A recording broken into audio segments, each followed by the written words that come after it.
السلام علیکم ناظرین، آپ دیکھ رہے ہیں لٹریچر اینڈ ہسٹری اور میں ہوں آپ کا میزبان عزیر عامر۔ ناظرین، آج جدری ماجد کے بارے میں ہم لاسٹ ایپیسوڈ ریکارڈ کر رہے ہیں جس کا عنوان ہے سچ کیا ہے اور جدری ماجد کا سچ کا نظریہ کیا ہے۔ لینن، مارکس، ماؤ اور جتنے بھی مارکس اور اینگلس سے پہلے بھی جو مادیت پسند فلسفی تھے اور جدلیات پہ بھی پہلے کام ہوا تھا، تو یہ جو مادیت پسند فلسفی ہیں یا خاص طور پر مارکس اور مارکس کے بعد والے جو فلسفی ہیں لینن اور ماؤ، ان کا سچ کے بارے میں کیا کہنا ہے، تو اس پر ہم بات کریں گے۔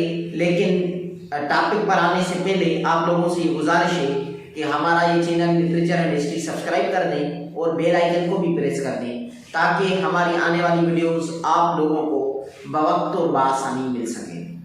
ناظرین، جدری ماجد کے بارے میں ہم نے 24 ایپیسوڈز ریکارڈ کر لیے ہیں اور آج 25واں ایپیسوڈ ریکارڈ کر رہے ہیں، تو آپ کے ذہن میں ضرور یہ سوالات آتے ہوں گے کہ ہم نے اتنا سارا مواد کہاں سے لیا ہے اور ہمارے سورسز کیا تھے۔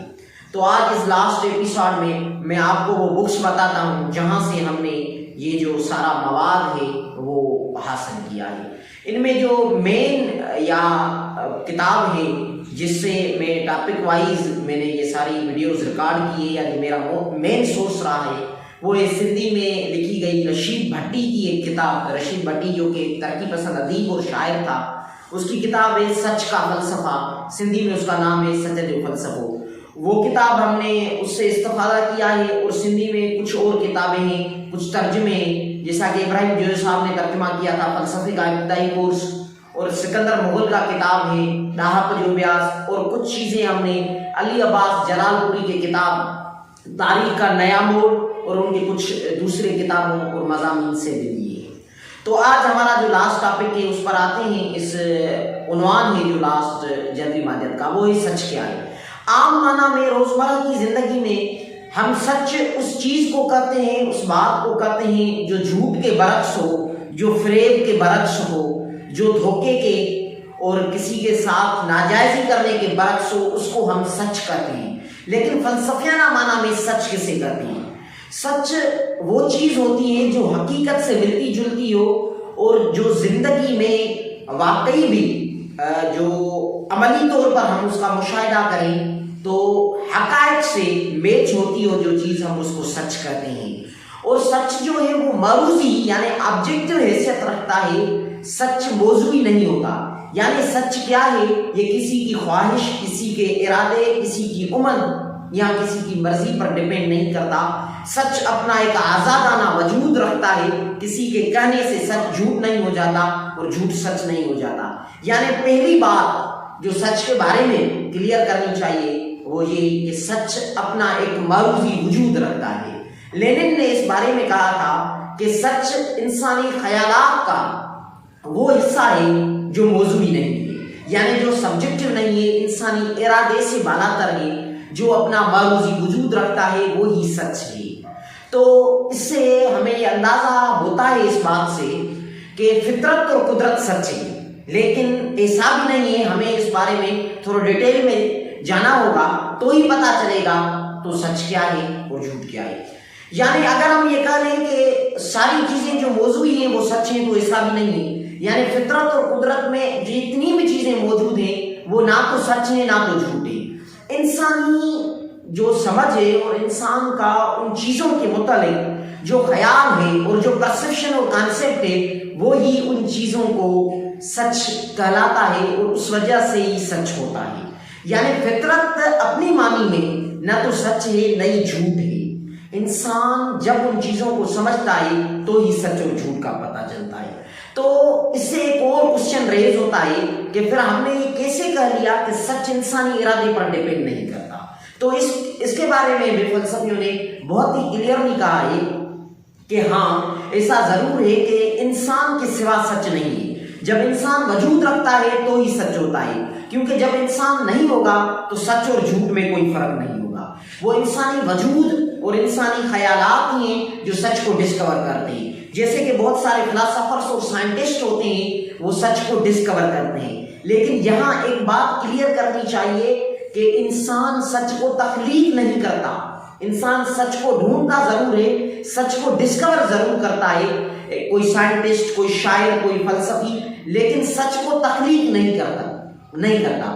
سچ اپنا ایک وجود رکھتا ہے فطرت میں، سماج میں، انسانی ارادے اور انسانی شعور اس کو ڈسکور کرتا ہے۔ اس سے پتہ چلتا ہے کہ سچ جو ہے وہ انسانی ارادے پر ڈیپینڈ نہیں کرتا، لیکن انسان سچ کا وہ عکس دیتا ہے جو فطرت میں اور معروض میں اپنا وجود رکھتا ہے۔ اس کے بعد ہم آتے ہیں اس بات پر کہ سچ کے پرکھنے کے کیا معیار ہیں، کیا ٹچ اسٹون ہے سچ کے پرکھنے کے۔ کچھ لوگ یہ کہتے ہیں کہ ہر وہ چیز جس کا کوئی مقصد ہے وہ سچ ہے۔ ان لوگوں کو پریگمیٹسٹک کہا جاتا ہے اور اس فلسفے کو پریگمیٹزم کہا جاتا ہے۔ پریگمیٹزم ایک یونانی لفظ ہے اور جس کا مطلب ہے فعل یا عمل، یعنی پریگمیٹسٹک لوگ کہتے ہیں کہ ہر وہ چیز جو مفید ہے، جو فائدہ مند ہے، جس کا کوئی مقصد ہے وہ سچ ہے۔ لیکن یہ جو بات ہے یہ بھی غلط ہے، اور سچ کے بارے میں یہ جو ٹچ اسٹون ہے یہ بھی غلط ہے، کیونکہ بہت ساری چیزیں ہوتی ہیں جو کچھ لوگوں کے لیے تو فائدہ مند ہو سکتی ہیں لیکن وہ سچ نہیں ہوتی۔ جیسا کہ انگریزوں نے جب ہندوستان پر قبضہ کر لیا اور یہاں انہوں نے اپنے فائدے کے لیے جو چیزیں بنائی ان کو انہوں نے سچ کا نام دے رکھا، اور سرمایہ دار جو ادیب ہوتے ہیں یا فلاسفرز ہوتے ہیں وہ ایسے ہی کہتے ہیں کہ جو چیزیں سرمایہ داروں کے لیے فائدہ مند ہیں وہی سچ ہے۔ تو اس سے پتہ چلتا ہے کہ بہت ساری چیزیں کن لوگوں کے لیے اور کن مخصوص لوگوں کے لیے فائدہ مند تو ہو سکتی ہیں لیکن وہ سچ نہیں ہوتی۔ اس کے بعد جو دوسرا ٹچ اسٹون ہے سچ کے بارے میں وہ یہ ہے کہ ہر وہ چیز جن پر لوگوں کی اکثریت متفق ہو وہ سچ ہے۔ اور ظاہر سی بات ہے یہ جو بات ہے یہ بھی غلط ہے، کیونکہ ایسا بھی ہوتا ہے کئی بار کہ اکثریت جو ہے وہ گمراہ ہوتی ہے، اکثریت لوگوں کی غلط بات کرتی ہے اور چند ہی لوگ صحیح بات کرتے ہیں۔ تو یہ جو ٹچ اسٹون ہے کہ جو بات اکثر لوگ کہیں وہ سچ ہے تو یہ بات بھی غلط ہے۔ اور جو پہلی بات ہم نے کہی کہ وہ چیز جو مفید ہے وہ سچ ہے، تو ایسا ضرور ہے کہ بہت سارے سچ ہیں ایسے جو مفید ہیں اور فائدہ مند ہیں، لیکن وہ سچ اس لیے نہیں ہے کہ کیونکہ وہ فائدہ مند ہے۔ سچ ہونے کا جو معیار ہے وہ کچھ اور ہے۔ تو سچ ہونے کا جو معیار کچھ لوگوں نے یہ رکھا کہ وہ چیز جو فائدہ مند ہے وہ سچ ہے، تو یہ بات بھی غلط ہے، اور وہ چیز جن پر اکثریت متفق ہے وہ سچ ہے، یہ بات بھی غلط ہے۔ تو آخرکار سچ کا معیار ہے کیا؟ جبری مادت بتاتی ہے کہ سچ کے پرکھنے کا معیار عمل ہے۔ ہر وہ چیز جو زندگی میں ناکام ہے، ہر وہ چیز جو عملاً ٹھیک نہیں ہوتی وہ جھوٹ ہے۔ یعنی بہت ساری چیزیں ہیں جو مختلف فلاسفرز اور مختلف لوگ کہتے ہیں لیکن عملاً پروو نہیں کر سکتے، تو ہر وہ چیز جو پروو نہیں کی جا سکتی وہ جھوٹ ہے۔ جیسا کہ روسی سائنسدانوں نے جب اپنے کچھ لوگ پہلی بار اور کچھ جو راکٹس تھے وہ پہلی بار چاند پر بھیجے، اور انہوں نے جب مخصوص ٹائم بتایا کہ اس ٹائم میں اس جگہ پر یہ چیزیں پہنچیں گی اور عملاً بھی ایسا ہوا تو وہ سچ ہے۔ یعنی اگر وہ چیز جو کہی جاتی ہے وہ عملاً بھی ایسا ہی ہوتی ہے تو وہ سچ ہے۔ یعنی سچ کے پرکھنے کا معیار جو ہے وہ عمل ہے، اور سچ کے پرکھنے کا جو سب سے بڑا عمل ہے یا معیار ہے وہ زندگی ہے۔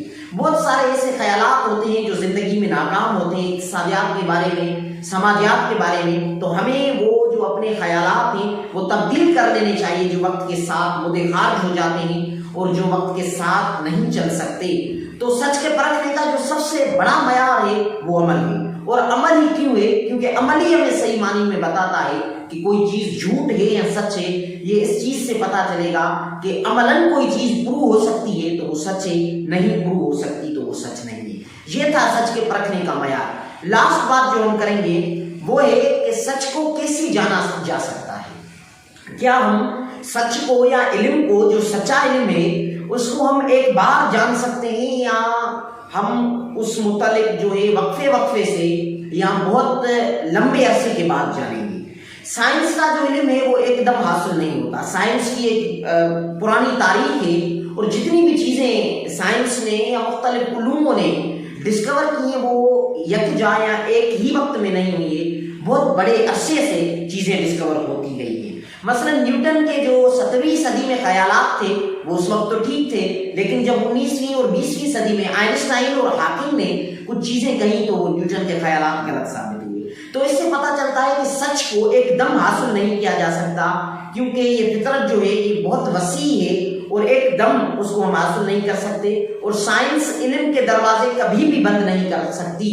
روز بروز بہت ساری ڈسکوریز ہوتی ہیں، روز بروز بہت سارے سچ سامنے آتے ہیں، روز بروز پرانی چیزیں غلط ہوتی ہیں اور نئی چیزیں ہمارے سامنے آتی ہیں۔ جیسا کہ ہم مثال لیتے ہیں ایٹم کا، قبل مسیح کے زمانے میں یونان میں ایٹم کے بارے میں کہا جاتا تھا کہ ایٹم وہ چیز ہے جو انکٹیبل ہے، اس کو ہم مزید ڈیوائڈ نہیں کر سکتے۔ لیکن 19ویں اور 20ویں صدی میں ردرفورڈ اور دوسرے سائنٹسٹوں نے جب پروو کر لیا کہ ایٹم کے اندر الیکٹران موجود ہے، پروٹون موجود ہے، تو اس سے یہ پتا چلا کہ ایٹم کو ہم مزید جو ہے وہ ڈیوائڈ کر سکتے ہیں۔ تو وقت کے ساتھ ساتھ چیزیں جو ہیں وہ آگے بڑھتی ہیں، اور جو سچ ہوتا ہے اس کو وقت کے ساتھ تقویت پہنچتی ہے۔ مثلا جب ایٹم کے بارے میں یہ نظر آیا کہ ایٹم مزید تقسیم ہو سکتا ہے، تو اس نظریے نے ایٹم کے نظریے کو مزید تقویت پہنچائی۔ اور اس کے بعد آخری بات جو ہم کریں گے وہ ہے کہ سچ جو ہے، کچھ سچ وہ ہوتے ہیں جو ریلیٹو ہوتے ہیں، اور وہ لوگ جو کہتے ہیں کہ سچ ریلیٹو ہے ان کو ریلیٹوسٹ کہا جاتا ہے، یعنی وقت کے ساتھ ساتھ سچ بھی تبدیل ہوتا ہے۔ اور کچھ لوگ وہ ہیں جو کہتے ہیں کہ سچ مطلق ہے اور سچ جو ہے وہ ایک ہی ہے، ان لوگوں کو ڈوگمیٹک یعنی مقدر پرست یا عقیدے پرست کہا جاتا ہے۔ جیسا کہ جو مقدر پرست ہیں وہ کہتے ہیں کہ کچھ یونیورسل ٹروتھ ہیں، لیکن جدید مادت ان بارے میں کہتی ہے کہ ہاں کچھ سچ ایسے ہیں جو ایک ہی ہیں اور جو زمانے سے ایک ہی رہیں گے۔ مثلا یہ ایک سچ ہے کہ 2+2 4 ہی ہوگا، 3 ملٹیپلائی بائی 3 9 ہی ہوگا، اور سورج ہمیشہ مشرق سے ہی ابھرے گا اور مشرق سے ہی طلوع ہوگا، اور انسان جو ہے ہر انسان سانس لینے کے لیے آکسیجن ہی یوز کرے گا، یا انسان کو کھادے کی ضرورت اور کھانے کی ضرورت محسوس ہوگی۔ تو یہ جو باتیں ہیں یہ سچ ہیں اور یہ ایبسلیوٹ ٹروتھس ہیں، لیکن ان ہی سائنسوں کے اور ان ہی علوموں کے کچھ اصول ایسے ہیں جو وقت کے ساتھ تبدیل ہوئے ہیں۔ مثلا میتھمیٹکس کا جو اصول ہے 2+2 4 ہی ہوگا، لیکن میتھمیٹکس کے کچھ اصول ایسے بھی ہیں جو وقت کے ساتھ تبدیل ہوئے ہیں۔ تو جدید مادت یہ بتاتی ہے کہ کچھ سچ ایسے ہیں جو وقت کے ساتھ تبدیل ہوتے ہیں، اور چھوٹے چھوٹے سچ ہوتے ہیں جو ریلیٹو سچ ہوتے ہیں، وہ آگے جا کر مل جل کر ایک بڑا سچ بناتے ہیں، جس کو ہم جو ڈوگمیٹک کہتے ہیں، جو